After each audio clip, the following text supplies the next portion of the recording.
मेरे आदरणीय, मेरे पूजनीय गुरुदेव बाबा, गुरु माँ के चरणों में कोटि कोटि प्रणाम करती हूँ।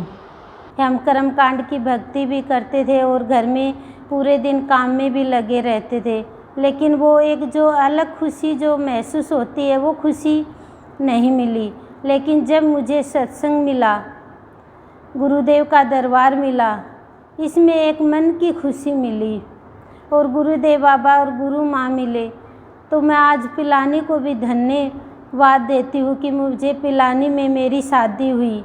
कि शायद मेरी कहीं और हो जाती तो गुरुदेव बाबा गुरु माँ नहीं मिलते।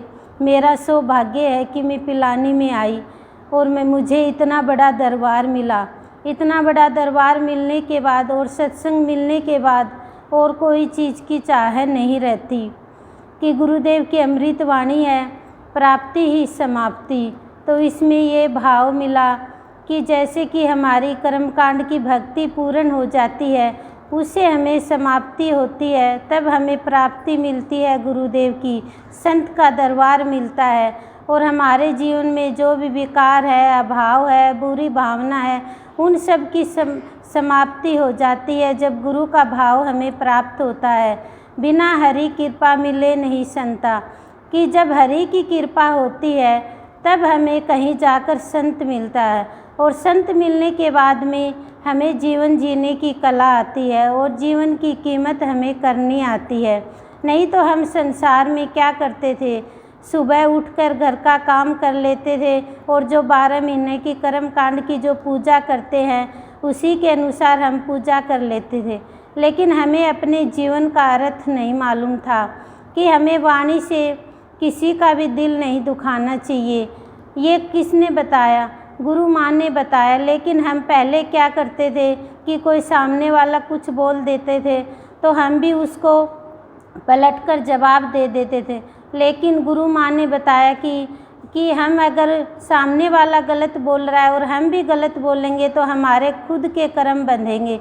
ये बात मुझे बहुत अच्छी लगी। उस दिन के बाद में किसी को कुछ भी नहीं बोलते, सामने वाला चाहे कुछ भी बोले, लेकिन हम अपने कर्म को नहीं बांधते कि हमारे प्रारब्ध में ये लिखा जाएगा और सत्संग में आकर हमारा जो बुरा प्रारब्ध है वो कटता है। और गुरु माँ को मैं तो बार बार जब भी खुशी होती है, जब भी मेरा मन खुश होता है तो मैं गुरु माँ को ही बार बार धन्यवाद देती हूँ कि गुरु माँ आप मेरे जीवन में आई तो मेरी भटकन छूटी, मेरा भ्रम है वो छूटा, मेरे अंदर जो डर का भाव था वो छूटा और मुझे निर्भय बनाया। ये किसकी कृपा है? ये संतों की ही कृपा होती है और संत होते हुए एकदम सरल भक्ति सिखाते हैं। पहले संत हमें भीतर से पवित्र करते हैं, हमारे अंदर जो भी बुरी भावना होती है उसको पहले साफ करते हैं और उसके अंदर पवित्रता का भाव भरते हैं। फिर उसके अंदर शांति का भाव आता है, फिर वो हर पल शांत रहता है। कोई भी कठिनाई आए, कोई भी परेशानी आए, उसमें वो घबराता नहीं है क्योंकि उसका इष्ट उसके साथ है। जब इष्ट उसके साथ है तो वो क्यों घबराए? जैसे कि भक्त प्रहलाद के साथ भगवान था तो भक्त प्रहलाद नहीं घबराया। और हम भक्ति के रास्ते पर चलते हैं तो हमारे जीवन में बहुत रुकावट आती है, लेकिन उस रुकावट को गुरुदेव बाबा अपने आप ही पार कर देते हैं। लेकिन हमारी भक्ति सच्ची भक्ति हो, हमारी सच्ची लगन हो तो गुरुदेव बाबा गुरु माँ हमेशा हमारा साथ देते हैं। लेकिन हम उसमें डर जाए और पीछे रह जाए तो भगवान भी देखता है कि ये बच्चा कितना आगे बढ़ सकता है और कितना मेरा भाव फैला सकता है। अगर इसमें हिम्मत है, इसमें शक्ति है तो भगवान भी उसका साथ देगा, उसको शक्ति भी देगा, उसको हिम्मत भी देगा। आज जीवन में परिवर्तन किसके कारण आया कि हम महसूस करें कि पहले हमारा कैसा जीवन था और अब हमारा कैसा जीवन है। हम अपने जीवन को बड़भागी समझे या भाग्यशाली समझे कि संतों का संग हमें मिल गया। गुरुदेव बाबा मिले, गुरु माँ मिले, 3 देव मिल गए, ब्रह्मा विष्णु महेश के रूप में। फिर हम किसकी पूजा करें? क्योंकि तीनों देवों में वो शक्ति है कि जो भी चीज़ हम मांगे वो चीज़ हमें मिलती है। चाहे हम स्थूल की चीज़ मांगे, चाहे हम सूक्ष्म की चीज़ मांगे, वो हमें मिलती है। हमने खुद अनुभव भी किया है सत्संग में आकर।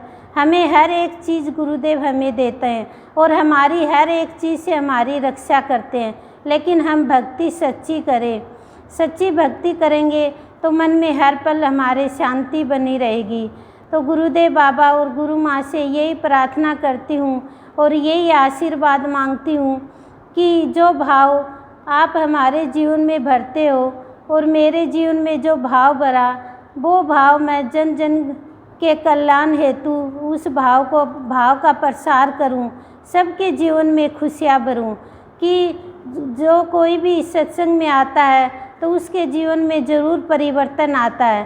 पहले एक बार सत्संग में आप सब आकर देखोगी तो आपके जीवन में भी ज़रूर परिवर्तन आएगा। कि परिवर्तन कैसे है कि हम बाहर में जैसे कि हम निंदा करते हैं, किसी की बुराई करते हैं, तो हमें खुद महसूस होगा कि हम बुराई क्यों कर रहे हैं, क्यों किसी की निंदा करें, इससे हमें क्या मिलेगा, क्योंकि हमारे अंदर वो कर्म का फल हमें भुगतना पड़ेगा। तो लेकिन सत्संग में ये बातें गुरु माँ हमें बताती है तो हम इन चीज़ों से छूट पाते हैं, नहीं तो हम इन चीज़ों से नहीं छूट पाते। जैसे कि रसगुल्ला है, रसगुल्ला मिठास से भरा हुआ है, लेकिन जब हम चखेंगे तभी उसका मिठास हम बता पाएंगे। ऐसे ही है, जब हम सत्संग में आएंगे और सत्संग की बातों को ग्रहण करेंगे तो सत्संग के बारे में हम बता पाएंगे कि सत्संग में कितनी बड़ी शक्ति है। कि हम मनुष्य का जीवन हमें क्यों मिला है, मनुष्य का जीवन मिला है परमात्मा को पाने के लिए, ईश्वर को भजने के लिए। लेकिन हम संसार में भूल जाते हैं, संसार के कामों में, बच्चों के कामों में भूल जाते हैं कि मुझे भगवान की भक्ति करनी है। और गुरु माँ ये नहीं कहते कि भगवान की भक्ति में पूरे दिन लगे रहो। गुरु माँ हमेशा कहते हैं कि पहले घर वालों का सबका काम करो और फिर तुम भगवान की भक्ति करो। ऐसे नहीं कि हम भक्ति करें और घर वाले भूखे बैठे हैं। पहले गुरु माँ कहते हैं उनको सबको भोजन दो और फिर तुम आराम से भक्ति करो। तो ऐसी सरल भक्ति हमें कहाँ मिलेगी? सरल भक्ति हमें इस सत्संग में आकर मिलती है, भाव योगी संत के दरबार में आकर मिलती है। तो गुरुदेव बाबा से, गुरु माँ से यही प्रार्थना करती हूँ, आपके भाव का हम बच्चे जन जन में प्रसार करें। जो खुशियाँ हमें मिली है वो खुशियाँ हम जन जन में बाँटें।